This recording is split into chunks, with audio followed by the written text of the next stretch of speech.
사랑하는 성도 여러분, 마음은 육의 눈으로 볼 수 있는 मसीह में प्रिय 것도 भाई और बहनों, 아니고 हम अपनी 물리적으로 शारीरिक आंखों से अपना 확인할 수 हृदय ना 있는 तो देख सकते 것도 हैं, 아닙니다. ना ही उसे माप सकते हैं, 그렇지만 분명히 마음에는 크기가 परंतु 있고 हमारे हृदय का 사람마다 निश्चित रूप से 각각 आकार होता 마음의 है 크기가 다른 और हर 것을 व्यक्ति के 알 हृदय का 수가 आकार 있습니다. अलग-अलग होता है। 어떤 사람은 바다같이 넓은 마음을 ऐसा कहा जाता 가졌다 है 하고 कि किसी का 어떤 हृदय 사람은 तो इतना बड़ा 마음이 होता है 좁아서 밴댕이 속 같다고도 합니다.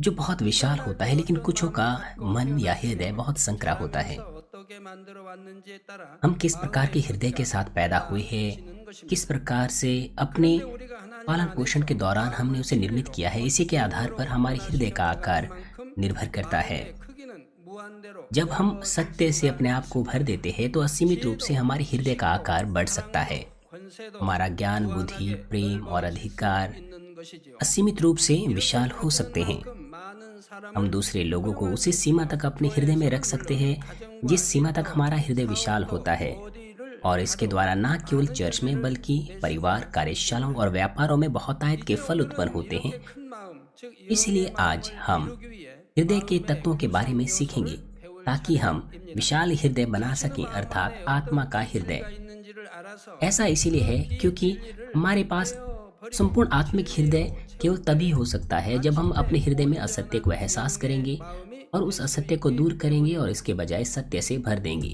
오늘 말씀이 하나님의 등불과 같이 여러분의 मैं 마음을 밝게 प्रभु के नाम से 비추어서 प्रार्थना करता हूँ कि आज 모든 का 비진리를 संदेश आपके हृदय को 낱낱이 परमेश्वर के 발견하여 दीपक के समान 그리고 उज्जवल कर 온전히 सके, 영의 जिससे आप 마음을 अपनी तमाम 이룬 बुराई को देख 여러분이 सकें, दूर कर 되시기를 सकें 주님의 और 이름으로 आत्मा का हृदय संपूर्ण 축원합니다. रूप से साध सकें।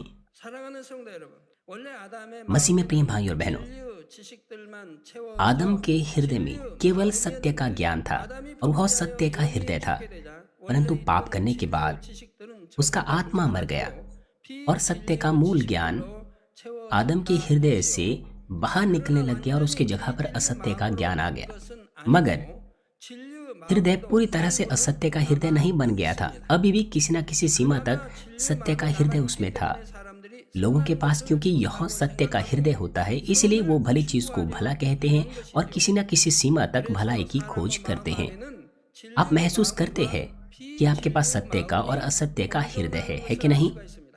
자, 여러분 마음 안에 진리의 마음, 비진리의 마음이 있다는 거 आप 여러분 जानते 알고 हैं कि आपके 계시죠? पास दोनों ही 악한 마음, भलाई का और 선한 बुराई का 마음이 हृदय है। 있다는 거 आप जानते हैं कि 아시지 आपके पास 않습니까? आत्मा का 영에 हृदय है और 육의 शरीर का 마음이 हृदय 있다는 거 है कि नहीं? 아시죠? 그런데 이렇게 진리의 마음과 आदम जीवित 비진리의 आत्मा था, 마음 외에 또 परंतु 하나의 마음이 जब से 있습니다. उसका आत्मा मर 그 गया, 마음이란 वो 그 शरीर 안에 में बदल गया। 진리의 마음, 또 비진리의 마음, 그리고 또 다른 마음이 있다 이 भूमि 말입니다. के 원래는 चरित्र 또 다른 마음에도 또 जो 있는데 उसके मूल तत्वों में 여기까지 थे, उससे उसका 말씀드리려면 हृदय 시간이 प्रभावित 지치기 होने लग 때문에 गया। 이 세 가지만 설명하게 됩니다. 바로 본성이라는 것입니다. 본성은 간단히 말하자면 각 사람이 갖고 있는 마음의 근본된 성질로서 마음을 밭으로 비유한다면 본성은 흙의 토질이라 할 수가 있습니다. 그러면 이 मनुष्यों का 본성은 हृदय 어떻게 만들어진 것일까요? भूमि से तुलना किया जाता है। 생명이 없는 아담의 영이 죽고 육으로 आदम एक 변질될 जीवित प्राणी 때부터 हुआ करता था, 아담의 마음에는 लेकिन जब से उसका आत्मा मर 아담의 गया, वो 근본 शरीर में बदल 성질로는 गया 흙의 성질이 적용되기 시작했습니다. और शरीर का 그 안에 और भूमि का 어떤 वह 성분을 चरित्र जो उसका 가미하느냐에 मूल 따라 तत्व 토질이 था, 달라지는 उससे उसका हृदय 특성이 प्रभावित 있지요. होने लग गया। भूमि 이런 की 것처럼 विशेषता 마음에도 어떤 इसके आधार पर 성분이 बदल जाती 들어오느냐에 है कि 따라 किस तरह के तत्व 마음의 उसमें 토질이 मिलाए जाते हैं। 변해 나가는 उसी प्रकार से 특성이 हृदय की 있습니다. विशेषता भी उसमें किस 애초 तरह के 영의 तत्व मिलाए 지식으로 जाते हैं, बदल जाती 만들어진 हैं। 아담의 마음이 आदि में आदम का हृदय केवल आत्मा के 복도와 ज्ञान से भरा हुआ था 부드러운 부드러운 और 본성을 वह 갖고 उपजाऊ और उसका 있었다면 चरित्र 점차 नम्र 그 था, अच्छी 마음과 भूमि का था। 독하고 मगर 악한 धीरे धीरे 성분들이 जहर और 첨가되어 बुरे तत्व उस 변질된 हृदय की 본성을 भूमि में 갖게 मिलने लग गए 된 것입니다. और 사람이 इस प्रकार से 태어나서 हृदय 보고 듣고 बुरी 느끼는 तरीके से बदल 속에서 गया। 마음의 हमारा स्वभाव 악이 उसी 또 सीमा तक बदल जाता है जिस 그 सीमा तक बुराई 본성이 हमारे हृदय में आती है, 변질되는 देखने, 것이죠. सुनने और बहुत सारी 예를 चीज़ों को 들어 अपने जीवन में 불사고 महसूस 교활한 करने के 성질, द्वारा। उदाहरण के 비겁한 लिए 성질, धूर्त और 거칠고 कपटी चरित्र 과한 성질, या फिर 자기 रूखापन 이익을 구하는 성질, 거짓되고 핑계대는 성질, या 교만하고 अपने ही लाभ के 불의한 पीछे 성질, चलना 이런 여러 가지 और 악한 बुरा 성질들이 व्यक्ति बनना, इस 들어와서 तरह का असभ्य 사람의 व्यवहार 마음밭을 या चरित्र हमारे 점점 हृदय में 변질시켜 나가는 आने 것입니다. लग गया। धीरे धीरे करके इस तरह से जो हृदय है वो 성도 बुरे 여러분, हृदय में बदलने 이렇게 लग गया। 비진리가 प्रिय 들어오면서 सदस्यों, 만들어진 मनुष्य का स्वभाव जो इस तरह से निर्मित हुआ है, जैसे जैसे असत्य उसके अंदर आया, यही स्वभाव धीरे धीरे करके उसके वंशजों में जीवन की ऊर्जा के द्वारा जाने लगा। मैंने संक्षिप्त रूप से आपको ची या जीवन ऊर्जा के बारे में बताया है। इस संसार में भी लोग इस जीवन की ऊर्जा या ची के बारे में बात करते हैं। उन्होंने इसके बारे में पढ़ा तो है, परंतु असल में वो इसे नहीं समझते हैं। जो परमेश्वर ने हमें बताया है उसके अनुसार यह जीवन की ऊर्जा ये मनुष्य के पूरे शरीर का एक प्रकार का क्रिस्टलॉइड है। परमेश्वर ने जीवन के बीज को आदम को दिया, जिसके द्वारा उसका चरित्र अंडाणु में और शुक्राणु में पाया जाता है, जिसे जीवन ऊर्जा या ची कहा जाता है। मनुष्यों में जो शुक्राणु होते हैं, एक ही बार में कई लाखों के हिसाब से उसमें शुक्राणु होते हैं। वो कितने ज्यादा होते हैं? शुक्राणु का जब निर्माण होता है तो कई लाखों में शुक्राणु का निर्माण मनुष्यों में होता है, लेकिन उनमें से एक भी हम अपनी नंगी आंखों से नहीं देख पाते हैं, क्योंकि वो बहुत छोटे होते हैं। हमें उसके लिए माइक्रोस्कोप का इस्तेमाल करना पड़ता है, और इतने छोटे से शुक्राणु में वो मनुष्य के सैप का क्रिस्टल, मनुष्य के पूरे शरीर के सैप का एक क्रिस्टल उसमें पाया जाता है। ये कितना अद्भुत है!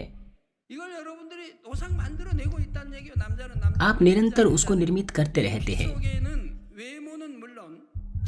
इस जीवन की ऊर्जा में आपका प्रकटीकरण, आपकी शारीरिक संरचना, आपकी बुद्धिमानी और बहुत सारी चीजें पाई जाती हैं।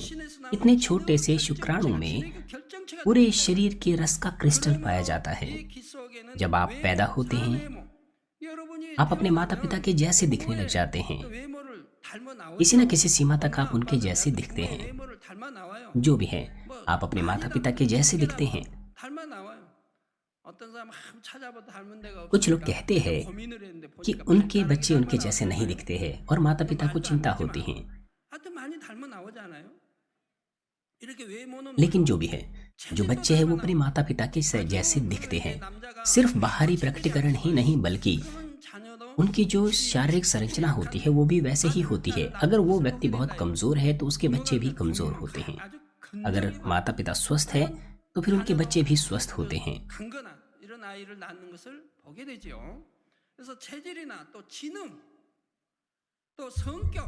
अगर माता पिता बहुत ही गर्म मिजाजी होते हैं तो उनके बच्चे भी गर्म मिजाजी होते हैं। इस तरह से हम देख सकते हैं कि उन बच्चों को देखकर हम अंदाजा लगा सकते हैं कि उनके माता पिता किस प्रकार के हैं।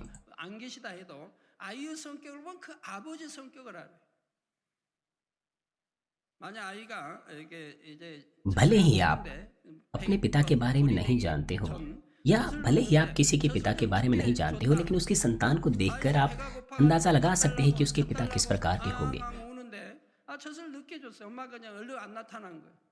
बच्चा जब भूखा होता है वो रोता है, और अगर मम्मी जल्दी से उसे दूध ना पिलाएं तो वो बच्चा और भी ज्यादा रोने लग जाता है।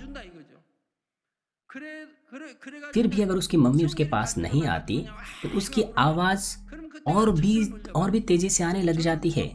इसका अर्थ है कि उसे जल्दी जल्दी दूध नहीं पिलाया जा रहा, और उसके बाद अगर आप उसे दूध पिलाने की कोशिश करें तो फिर वो इनकार करता है। इसका मतलब है कि अब उसे बहुत अधिक गुस्सा आ गया है। वो विरोध कर रहा है कि आप इतनी देर से क्यों आई हो।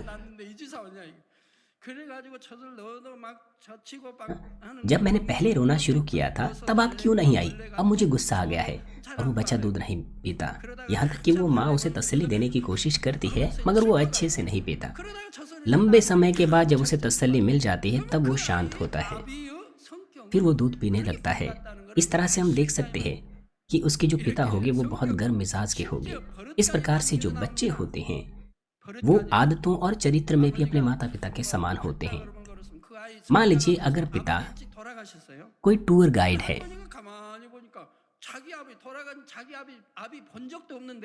이 아이가 성장하면서 팔자 걸음을 걷는 거예요. मान लीजिए 아비의 버릇까지 닮아 나왔다 이면. 그래가지고 मान लीजिए अगर पिता कोई टूर गाइड है और उसका बच्चा मान लीजिए उसे नहीं देख पाया या वो मर गया, 말을 많이 들으면서 성장하게 되죠. लेकिन उसके चाल चलन से पता चल सकता है 자기 부모를 कि उसके पिता किस प्रकार से चलते थे। इस तरह से बच्चे अपने माता पिता के समान होते हैं। 안에 담겨져 후손에게 전달되는 것이지요. इस प्रकार से माता पिता का स्वभाव उनके वंशजों में जीवन की ऊर्जा के द्वारा प्राप्त होता है। इसीलिए अगर माता पिता की भूमि अच्छी है तो संभावना यह है कि बच्चों के पास भी अच्छी भूमि होगी। अगर माता पिता के पास सड़क के किनारे की भूमि है तो संभावना अधिक यह होती है कि बच्चों का मन भी जिद्दी होता है। 마음밭도 중요한 비중을 차지하지만 본인이 태어나고 자라면서 हालांकि 접하는 माता पिता से जो हमें प्राप्त होता है वो महत्वपूर्ण है, लेकिन जो स्वभाव है वो वातावरण के आधार पर भी बदलता है या अपनी परिस्थिति में किस तरह की चीज़ों का वो सामना करते हैं उससे भी बदलता है। अगर कोई व्यक्ति बुराई से या असत्य से अधिक संपर्क में आता है या वो अगर बुरी चीज़ों को और अधिक देखता सुनता है तो उसका स्वभाव और भी अधिक बुरा बन जाता है। यदि कोई व्यक्ति अच्छे वातावरण में पला बड़ा है तो संभावना यह होती है कि कम बुराई उसके स्वभाव में आती है। 자라면서 보고 듣고 배우고 느끼는 것도 다르기 इसीलिए 때문에 व्यक्ति दर व्यक्ति हर व्यक्ति की हृदय की भूमि अलग अलग होती है और हर व्यक्ति अपने पालन पोषण के दौरान अलग अलग चीज़ों को देखते सुनते और अनुभव करते हैं। इसलिए हर किसी के पास अलग अलग स्वभाव होता है। इस प्रकार से 사람마다 लोगों के अंदर अलग अलग प्रकार के स्वभाव का निर्माण होता है उनके मूल स्वभाव में उन तत्वों के जुड़ने के द्वारा जो उन्होंने अपने माता पिता से जन्म से प्राप्त किया है। प्यारे भाई और बहनों, संसारिक लोग जब बुराई भलाई और बुराई के बीच में अंतर करते हैं तो वो अपने विवेक के मापदंड के आधार पर करते हैं। आप विवेक के आधार पर चीज़ों का न्याय करते हैं कि ये सही है या वो गलत है, 그걸 행하게 되면 या कोई व्यक्ति बुरा है या भला है, आप उसका न्याय करते हैं। 양심의 가책을 느낀다. अगर कोई व्यक्ति बुरा करता है तो उसे शर्म आती है, 저 사람은 उसे कहते हैं उसके विवेक में उसे बुरा लगता है। 말하는 것이지요. 이 और अगर कोई बुराई करता है तो लोग कहते हैं कि उसके अंदर तो कोई विवेक ही नहीं है। 각 사람이 और यह विवेक भी 만들어 स्वभाव से आता है। 그래서 हर व्यक्ति भलाई और बुराई के बीच में जन्म से ही मापदंड का निर्माण करता है। 기준을 세워 놓은 것이 바로 양심입니다. यह जन्म से 문제는 이 उसके अंदर स्वभाव से होता है और यह विवेक है। परंतु समस्या यह है कि यह विवेक भलाई को मापने का एक सटीक मापदंड नहीं हो सकता। 그 본성 कृपया आप 가운데서 आप इस संदेश को सोचते वक्त अपने बारे में सोचिए, सुनते वक्त अपने बारे में सोचिए। हर व्यक्ति का अलग अलग स्वभाव होता है। इस प्रकार से हर व्यक्ति के अंदर भलाई और बुराई के मापदंड का अलग अलग विवेक होता है। आप इस संदेश को सुनते वक्त आप जांचिए, 기준도 사람 क्या आपके अंदर भी ऐसा नहीं है? अलग अलग चीजों के प्रति अलग अलग विवेक। 사람은 법에 어긋나는 일을 하고 나서도 हमारे न्याय के हमारे विवेक के आधार पर हम सभी के सिद्धांत अलग अलग होते हैं और भलाई और बुराई का मापदंड भी हर व्यक्ति का अलग अलग होता है। कुछ लोग कहते हैं कि उन्होंने अपने विवेक के अनुसार सही किया है, असल में वो कानून को भंग करते हैं। उदाहरण के लिए, जब कोई बहुत कड़ा अपराधी 옳은 일을 했다. 나는 떳떳하다. किसी का खून करता है तो वो अपने आप को धर्मी मानता है उस मामले में। 선이냐 악이냐 묻는 यद्यपि उसने खून किया है मगर फिर भी उसके विवेक के अनुसार उसे ऐसा लगता है कि उसने अच्छा किया है। एक और उदाहरण मैं आपको देता हूँ। 아니냐 물으면 각 사람 अगर कोई बुराई चोरी करता है तो बहुत सारे लोग कहते हैं कि यह बुराई है, 아무리 작은 것이라도 자기 것이 아닌데 취하게 되면 लेकिन चोरी करने में भी निर्भर करता है कि वो किस स्थिति में उसने चोरी की है। उसके आधार पर लोग विवेक के अनुसार अलग अलग तरीके से उससे निपटते हैं। मान लीजिए 그러면 양심은 가책을 받겠는데 मान लीजिए किसी व्यक्ति ने एक छोटी सी सुई को चुराया है।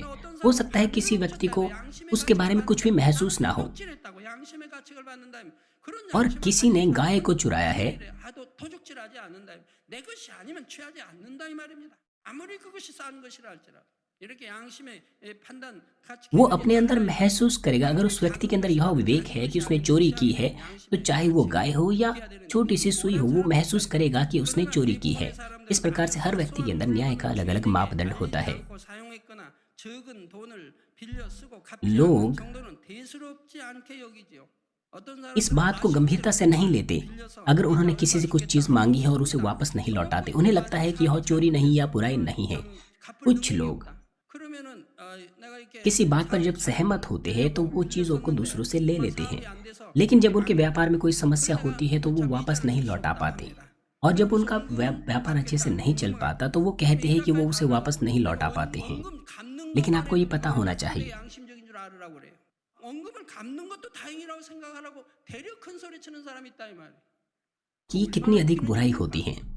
분명히 아쉬울 때는 이자 얼마 주기로 하고 लोगों 빌려놓고 को जब जरूरत थी 사업이 तो 잘못됐으면 उन्होंने 이자도 못 주고 तो उन्होंने 준 것도 감사의 여기라고 한다. ये वादा किया था कि वो उसे वापस चुकाएंगे, उसके ऊपर कर भी वो वापस ब्याज भी चुकाएंगे। लेकिन जब उनका बिजनेस खराब हो जाता है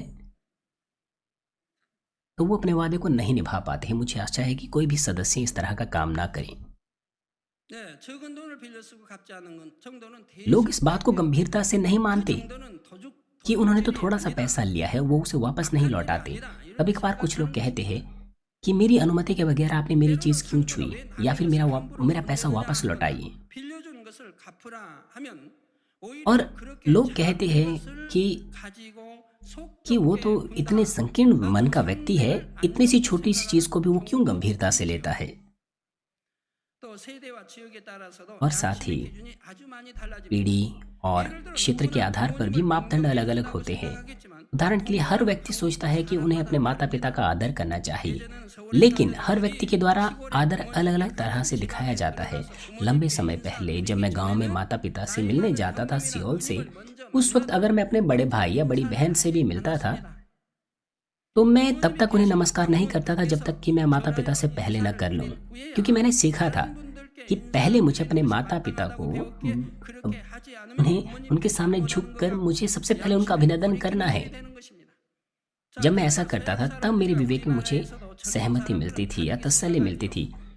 लेकिन आजकल जो पश्चिमी सभ्यता या जो जवान लोग हैं वो इसे बिल्कुल अलग महसूस करते हैं। वो नहीं महसूस करते, उनके विवेक में किसी भी प्रकार का कोई दोष महसूस नहीं होता कि वो अपने माता पिता से पहले अपने भाई बहनों का अभिनंदन करते हैं। इस प्रकार से संसार के लोगों के विवेक अलग अलग होते हैं, इसलिए यह विवेक भलाई और बुराई के बीच में अंतर करने का मापदंड नहीं हो सकता।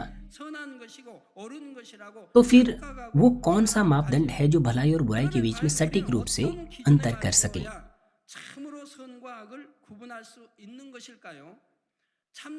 जो सटीक भलाई का मापदंड है वो लोगों का विवेक नहीं होना चाहिए जो अलग अलग होते हैं, बल्कि परमेश्वर का वचन होना चाहिए जो भलाई और अपने आप में सत्य है। हमें अपने विवेक को भी सत्य में बदल देना है परमेश्वर के वचन के अनुसार। मसीह में प्रिय भाई और बहनों, आज का पाठ रोमियो 7 अध्याय 21 से 23 पद कहता है कि सो मैं यह व्यवस्था पाता हूँ कि जब भलाई करने की इच्छा करता हूँ तो बुराई मेरे पास आती है। आप सभी लोग इसको महसूस करते हैं, है कि नहीं?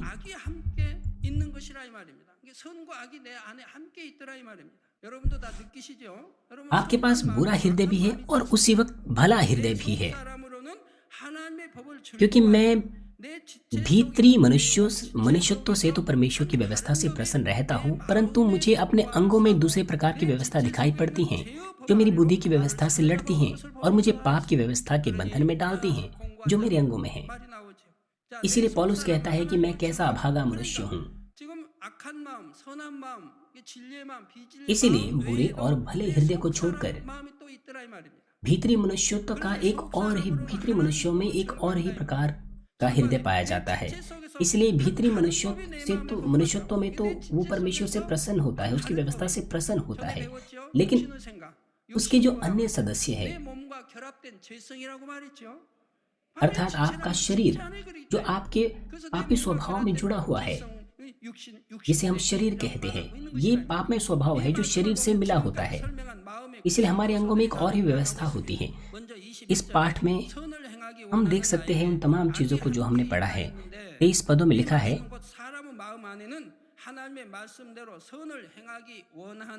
कि मनुष्य के हृदय में सत्य का स्वभाव भी है जो भलाई करना चाहता है और असत्य का स्वभाव भी है जो बुराई करना चाहता है। जैसे कि 21 पद में लिखता हूँ कि मैं भलाई करने की इच्छा तो रखता हूँ लेकिन मेरे पास बुराई आती है। यद्यपि आप परमेश्वर का वचन लंबे समय से सुनते आ रहे हैं, लेकिन अगर आप अपने हृदय का खतना ना करें तो अभी भी आपके पास असत्य का स्वभाव बहुत ज्यादा है, इसलिए आप पाप करते हैं। उदाहरण के लिए बाइबल कहती है कि हर प्रकार के शरीर के कामों को दूर करो क्योंकि वह मृत्यु की ओर ले जाते हैं। आप उद्धार नहीं पाएंगे, आप नरक में गिर जाएंगे। यह कहता है कि शरीर के काम तो प्रकट है, और यह भी कहता है कि अगर आप जानबूझकर पाप करते हैं तो आप उद्धार नहीं पाएंगे। लेकिन लोग मानने की कोशिश नहीं करते, वे नहीं सुनते, वे नर्क के मार्ग पर चले जाते हैं। अगर मैं उनसे कहता हूँ कि वे 7 साल के महाक्लेश काल में पड़ जाएंगे, वे नहीं सुनते हैं। वे अभी भी अधर्म पर चलते हैं, क्योंकि उनके पास असत्य का जो स्वभाव है वो काफी मजबूत रहता है। इसलिए वे परमेश्वर का वचन यद्यपि सुनते हैं लेकिन अपने हृदय का खतना नहीं करते। वो ऐसा कह सकते हैं कि वो कोशिश कर रहे हैं, उपवास भी कर रहे हैं, लेकिन वो शरीर की अभिलाषा, आंखों की अभिलाषा और जीवन के घमंड को दूर नहीं करते हुए वहीं रहते हैं, क्योंकि उनके पास असत्य की प्रवृत्ति ज्यादा होती हैं। इसलिए वो उस मार्ग पर जाते हैं जो शत्रु दुष्ट चाहता है, हालांकि वो स्वयं उस मार्ग पर नहीं जाना चाहते। इस प्रकार वे अधर्म का अभ्यास करते हैं और मृत्यु के मार्ग पर चले जाते हैं। वे परमेश्वर के विरुद्ध पाप की दीवार खड़ी कर लेते हैं।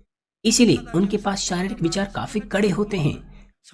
इसीलिए जब भी शैतान कार्य करता है तो उनके हृदय में बहुत सारी चीजें उत्तेजित होती हैं और वे पवित्र आत्मा की आवाज को नहीं सुन पाते।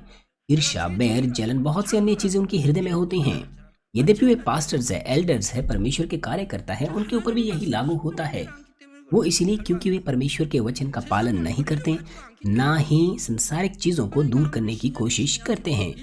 इसीलिए यद्यपि वे मसीह है, परमेश्वर के कार्य करता है 10-20 वर्षों से, लेकिन उनके पास असत्य का हृदय होता है और उनके हृदय में बुराई होती है।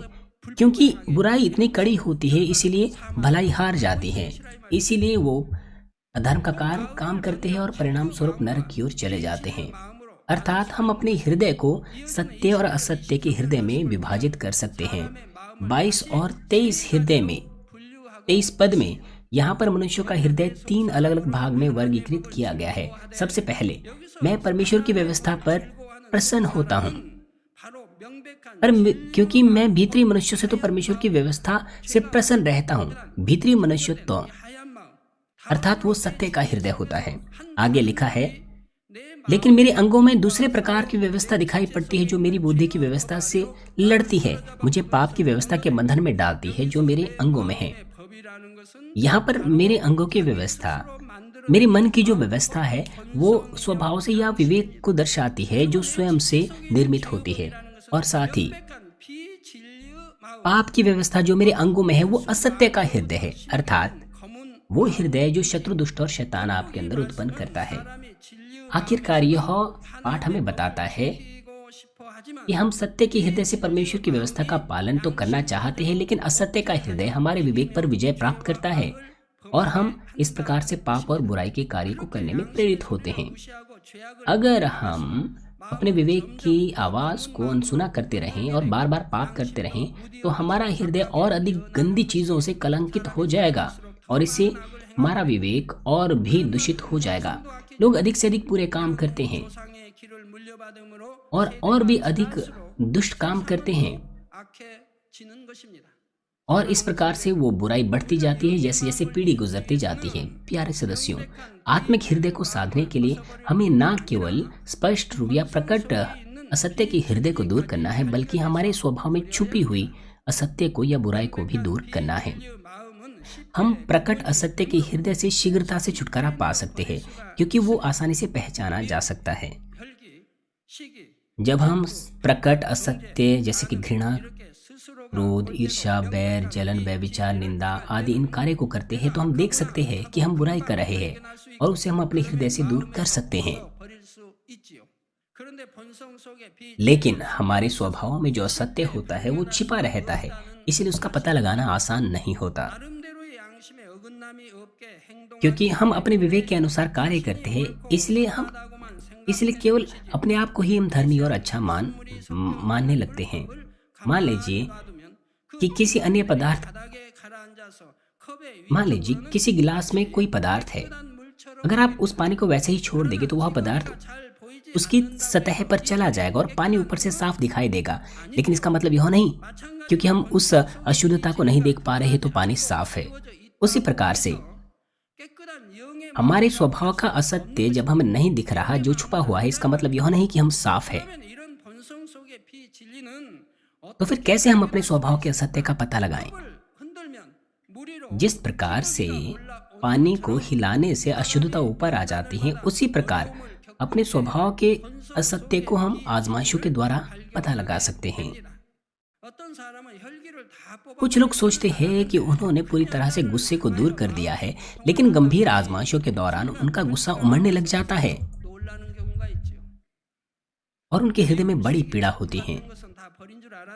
उन्होंने उन्हें लगा कि उन्होंने ईर्ष्या, बैर, जलन दूर कर दिया, लेकिन जब वो दूसरे भाई को देखते हैं कि उनकी उससे बड़ी आशीष मिल रही है और वो स्वयं आजमाइश में है, तो वो अपने अंदर ईर्ष्या को देख सकते हैं, क्योंकि वे पूरी तरह से आनंदित नहीं होते।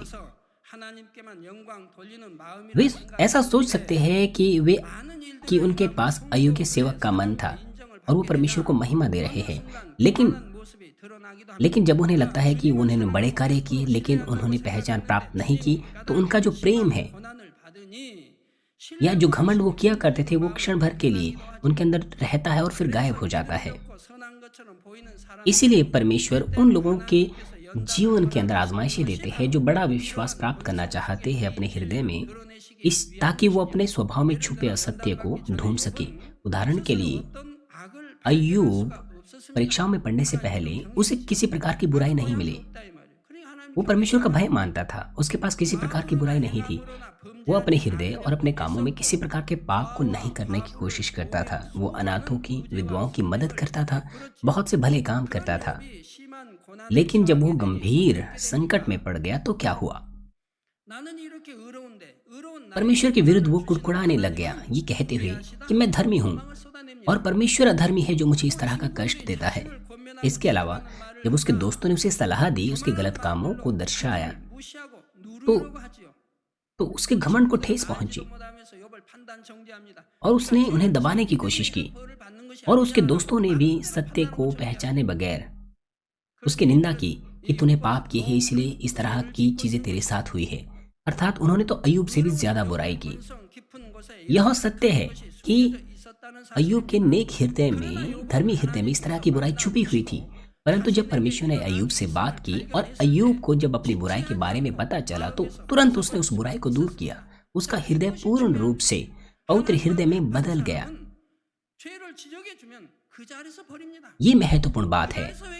परमेश्वर की दृष्टि में उचित व्यक्ति बनने के लिए हमें तुरंत पापों को दूर करना है। जब परमेश्वर उसका एहसास दिलाता है और पश्चाताप करना है, यही परमेश्वर की दृष्टि में उचित है। ऐसा व्यक्ति एक ऐसे व्यक्ति में बदल सकता है जो पूरी तरह से पवित्र हृदय प्राप्त कर चुका है, जिसमें किसी प्रकार की पापमय स्वभाव या बुराई नहीं है। दाऊद के साथ भी ऐसा ही था। परमेश्वर ने उसे अपने हृदय के अनुसार व्यक्ति गिना। उसके पास बहुत ही सुंदर भीतरी हृदय था और वह परमेश्वर के लोगों से प्रेम रखता था, लेकिन हम देख सकते हैं कि उसके स्वभाव में बुराई थी जो आजमाइशों के द्वारा उजागर हुई। उरिया जब युद्ध में गया तो दाऊद ने उसकी पत्नी से ब्याह किया और वह गर्भवती हुई। दाऊद ने उस तथ्य को छिपाने के लिए अन्य जाति के हाथों से उरिया को मरवा डाला। दाऊद जब इस तरह की स्थिति में पड़ा तो उसकी बुराई प्रकट हुई और उसने एक भले व्यक्ति को मरवा डाला। परमेश्वर बाइबल में इस बात को बताता है कि उरिया कितना भला व्यक्ति था। बहुत विस्तार पूर्वक बाइबल हमें बताती है कि वह कितना भला व्यक्ति था, परंतु दाऊद ने अपने लाभ के लिए एक युक्ति बनाई और उरिया को अन्य जातियों के हाथों में कर दिया कि उसे मार डालें। इसलिए यह कितनी बड़ी बुराई थी। ये खून करना था। ये बुरी युक्ति के साथ हत्या की गई थी। उरिया इतना भला व्यक्ति था कि वह अपने राजा और अपने लोगों के लिए मर सकता था और दाऊद ने ऐसे व्यक्ति को मरवा डाला।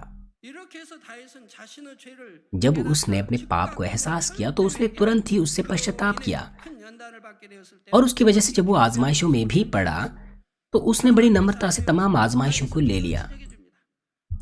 परमेश्वर का जन जब दाऊद के पास आया, उसके पापों को दर्शाया। दाऊद तो एक राजा था, कोई और व्यक्ति उसके पापों को दर्शा रहा था, लेकिन दाऊद ने क्या किया? दाऊद ने तुरंत अपने पाप को मान लिया और उसने तुरंत ही पश्चाताप किया। वो शाऊल से बिल्कुल अलग व्यक्ति था। परमेश्वर के जन ने जब शाऊल के पाप को दर्शाया तो शाऊल बहाना बनाने लगा। क्योंकि वो बहाना बना रहा था, इसलिए परमेश्वर ने अपना मुख शाऊल से फेर दिया और फिर वो परमेश्वर के विरुद्ध होकर बुराई करने लगा। परंतु दाऊद यद्यपि उसने पाप किया, लेकिन जब परमेश्वर के जन ने उसके पाप को दर्शाया तो उसने तुरंत ही उसका पालन किया। इसीलिए वो परमेश्वर के हृदय के अनुसार व्यक्ति था। जब वो आजमाइश में पड़ा जिन्हें परमेश्वर के द्वारा आने दिया गया, तो उसने धन्यवादी हृदय से उन आजमाइशों को लिया और इसके द्वारा उसका हृदय और भी सिद्ध और भलाई से भर गया। उदाहरण के लिए, जब उसके पुत्र अबशालोम ने उसके विरुद्ध विद्रोह किया तो वो तेजी से उसके सामने से भाग गया। 자, 여러분, 지금 이 다윗은 범죄에 하나님이 외면하셨고 지금 이런 큰 시험에 빠졌습니다. 근데 그의 아들 압살롬이 반란을 일으켜 अबशालोम अपने ही पिता के विरुद्ध विद्रोह करने लगा। वो अपने पिता को मार डालना चाहता था। 장수와 백성들이 또 많이 있다 이 말이에요. ऐसे बहुत सारे सेनापति लोग थे जो अबशालोम के पीछे हो गए थे। ऐसी स्थिति में दाऊद को भागना पड़ा। अब यहाँ पर आप किसकी तरफ जाएंगे?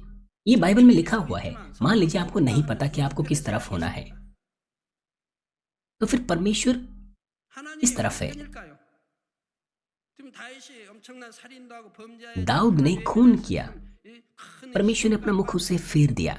इसीलिए दाऊद अब बड़ी मुश्किल में पड़ा हुआ है और उसका पुत्र अबशालोम अपने पिता को मारने की कोशिश कर रहा है।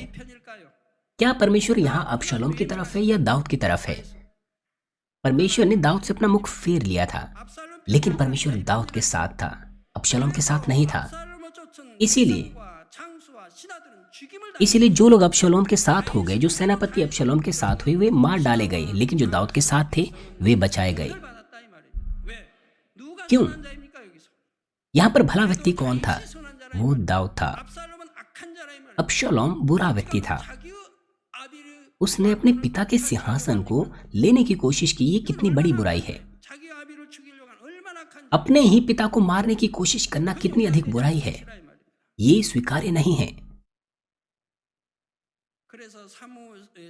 यद्यपि शाऊल परमेश्वर के विरुद्ध खड़ा हुआ और अधर्म के काम किए, तो भी योनातन ने अपने पिता को नहीं छोड़ा। एक बेटे के रूप में वो ऐसा नहीं कर सकता था, लेकिन इसका मतलब यह नहीं था कि उसने अपने पिता के साथ बुराई की हो। उसने केवल भलाई का ही अनुसरण किया। दाऊद की उसने रक्षा की और यहाँ पर उसने अपने पिता को भी नहीं छोड़ा। यदि योनातन अपने पिता को त्याग देता तो वो कैसे कह सकता था कि वो प्रेम से भरा एक भला व्यक्ति है? भले और बुरे के बीच में अंतर करने योग्य आप होने चाहिए। परमेश्वर ने दाऊद को उसके हृदय के अनुसार व्यक्ति के रूप में स्वीकारा। 그래도 하나님은 다윗을 합한 자라고 인정했는데 그 합한 자가 갑자기 합하지 않는 자가 됐습니까? 아닙니다. और क्या दाऊद सचमुच एक ऐसा व्यक्ति बन गया था जो परमेश्वर के हृदय के अनुसार था? यह सत्य नहीं है। इसलिए जब परमेश्वर ने अपने जन को भेजा तो दाऊद ने तुरंत ही उस पाप को मान लिया और उसने पश्चाताप किया, अपने पाप को मान लिया। इसीलिए दाऊद सचमुच परमेश्वर के हृदय के अनुसार व्यक्ति था। इसलिए जब आप ऐसी बहुत सारी चीजें हैं, जब आपको अपने पाप के बारे में पता चलता है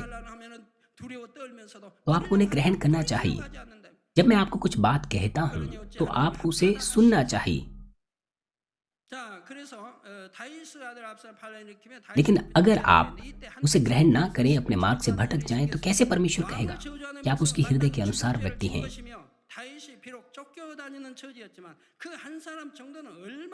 हम जानते हैं कि जब दाऊद आजमाइश में पड़ रहा था, एक व्यक्ति उसे श्राप देता है। हम जानते हैं कि किसी राजा को श्राप देना कितनी खतरनाक चीज है, कितनी बड़ी बुराई है। परंतु दाऊद ने क्या किया? दाऊद ने उस व्यक्ति को नहीं मारा। दूसरा शमूएल 16 अध्याय 11 और 12 पद में लिखा है, फिर दाऊद ने अभिषय और अपने सब कर्मचारियों से कहा, जब मेरा निज पुत्र भी मेरे प्राण का खोजी है तो यह बिन्यामीनी अब ऐसा क्यों ना करे, उसको रहने दो और शाप देने दो, क्योंकि यहोवा ने उससे कहा है, कदाचित यहोवा इस उपद्रव पर जो मुझ पर हो रहा है दृष्टि करके आज के शाप की संति मुझे भला बदला दे।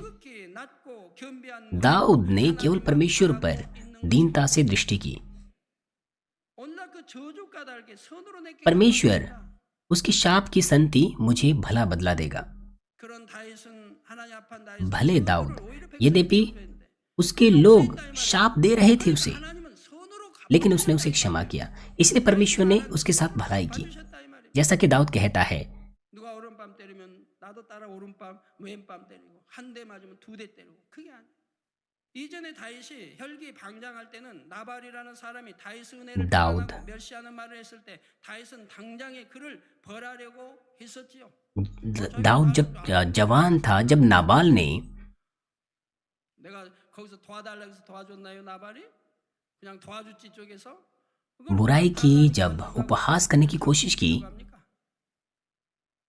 उस वक्त तुरंत ही दाऊद ने उसे सजा देने की कोशिश की। 하나님과 사람 앞에 심히 परंतु अब 겸손한 दाऊद 모습을 परमेश्वर के सामने 하는 것입니다. और लोगों के सामने बहुत ही नम्र व्यक्ति बन गया। 11절에 고난 भजन संहिता 119:71 में लिखा है, मुझे जो दुख हुआ वह मेरे लिए भला ही हुआ है, जिससे मैं तेरी विधियों को सीख सकूं। 하나님 합한 사람들은 유익이 되는 거예요. वो जो परमेश्वर की दृष्टि में उचित होते हैं उनके लिए यह भला होता है, लेकिन जो परमेश्वर की दृष्टि में उचित नहीं होते वे कुड़कुड़ाते हैं 유익이 되는 거예요.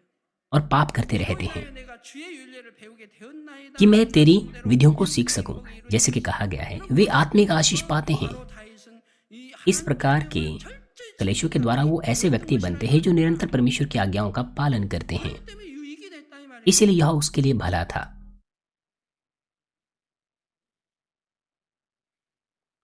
욥도 다윗도 이렇게 अयूब, दाऊद, इन लोगों ने जब अपने स्वभाव से बुराई को दूर किया तो न केवल उन्होंने आत्मिक आशीष पाई बल्कि तात्विक आशीषें भी पाई, 비교할 수 없는 जो 축복을 पहले की तुलना में बिल्कुल अलग थी।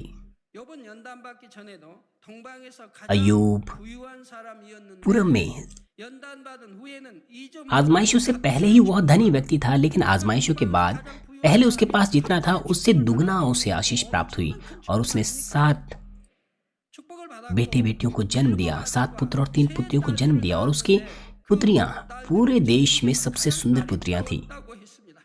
이 얼마나 큰 축복입니까? 더군다나 ये 성경 कितनी बड़ी आशीष है। और इसके साथ साथ 욥은 वो जवान भी हुआ, 갖고 자녀들이 पहले भी उसकी बहुत सारी संतानें थी, वो बड़ी हो गई थी, 근데 그 자녀들 다 죽었다 이 말이에요. करि고 이 लेकिन वो सब के सब मर गए थे। लेकिन आजमाइशों के बाद जब उसने पश्चाताप किया, अब वो पवित्र हो गया था 또 자식을 और उसने 얼마나 많이 들었겠어요. जवानी प्राप्त की। 낳았는데 몇 낳았어? वो जवान हो गया था और अब उसने बहुत सारी संतानों को जन्म दिया। 너 많죠? अब उसने 1 2 3 4 5 6 7 여섯, 일곱, 8 9 10 बच्चों को उसने जन्म दिया। 아홉, 열이나 낳았다 이 말. 그 나이 많이 들었어. वो तो बहुत बूढ़ा था, परंतु क्योंकि वो पवित्र हो गया था इसलिए उसने पुनः जवानी प्राप्त की 그래서 가장 아리 और उसने सबसे सुंदर पुत्रियों को, जो पूरे देश में सुंदर थी, पुत्रियों को जन्म दिया।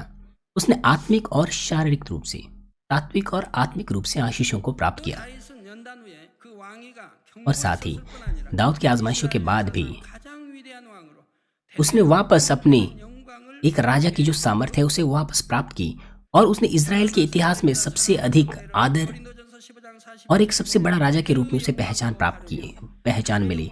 आइए मैं इस संदेश का सारांश आपको दूंगा। 1 कुरिन्थियों 15:41 में लिखा है, सूर्य का तेज और है, चांद का तेज और है, और तारागणों का तेज और है, क्योंकि एक तारे से दूसरे तारे के तेज में अंतर है। ये हमारे उस आदर के बारे में बताया गया है जो हमें से हर व्यक्ति स्वर्ग में प्राप्त करेंगे। 사실이죠.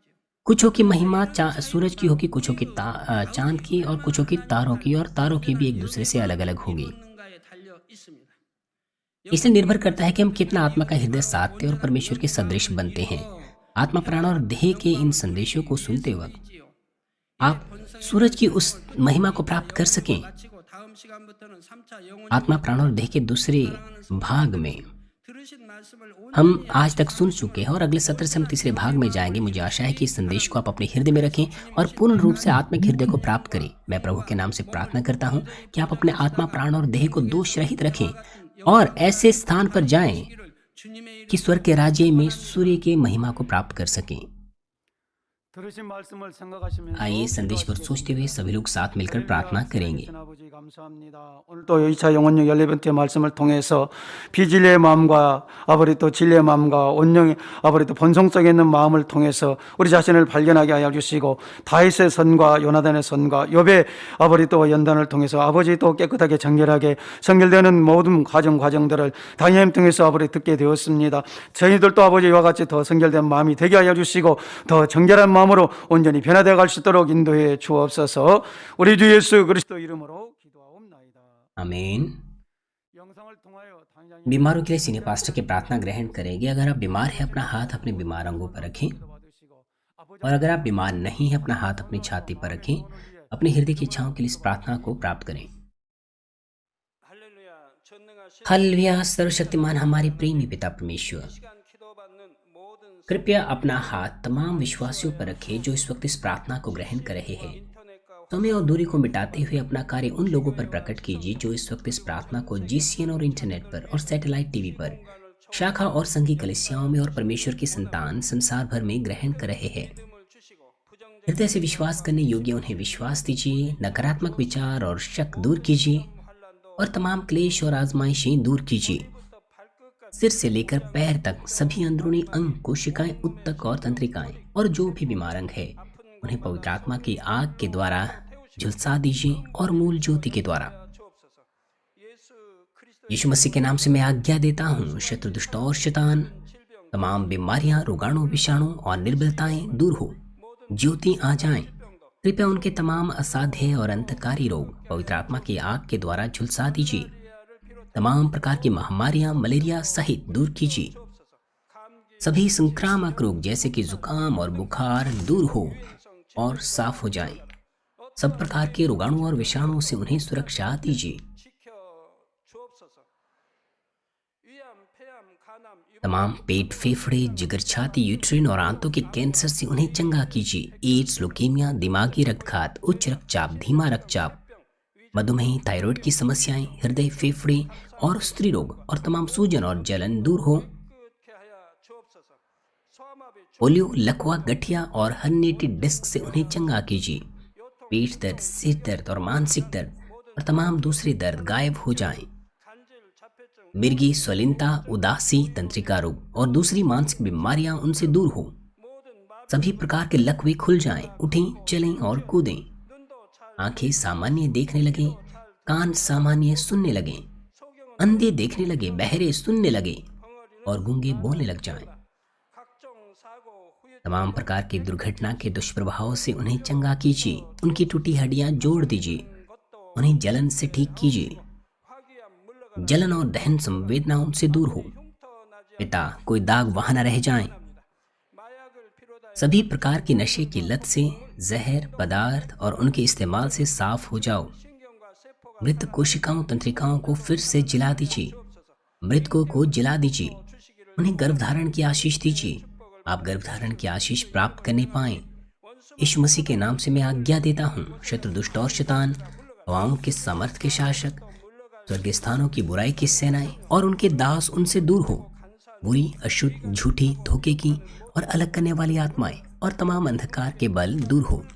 दुष्टता के तमाम बंधन खुल जाएं, अंधकार दूर हो, ज्योति आ जाएं।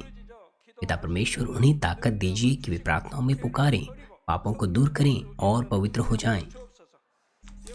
जब उनका प्राण समृद्ध होता है, सब बातों में वे भले चंगे रहे और उनके परिवारों में भी सुसमाचार का प्रचार हो। 주간도 모든 उन्हें सुरक्षा दीजिए तमाम दुर्घटना और विपत्तियों से पूरे सप्ताह भर, और आशीष दीजिए कि एक समृद्ध जीवन बिना किसी समस्या के वे जीने पाए। पवित्र आत्मा के अग्निमय बाड़े में स्वर्गीय सेना, स्वर्गदूतों और अपनी धधकती आंखों से अपने सभी बच्चों को, उनके घर, कार्यशालाओं और व्यापारों को सुरक्षा दीजिए। 체를 더하시고 विद्यार्थियों को बुद्धि और समझ दीजिए। जोश और जुनून, मेहनत से पढ़ाई करने के लिए उन्हें दीजिए। 생각을 세상 उनका हृदय और मन संसारिक चीजों से बचाए 하나님을 और वो परमेश्वर को और भी अधिक जुनून के साथ प्रेम करने पाए।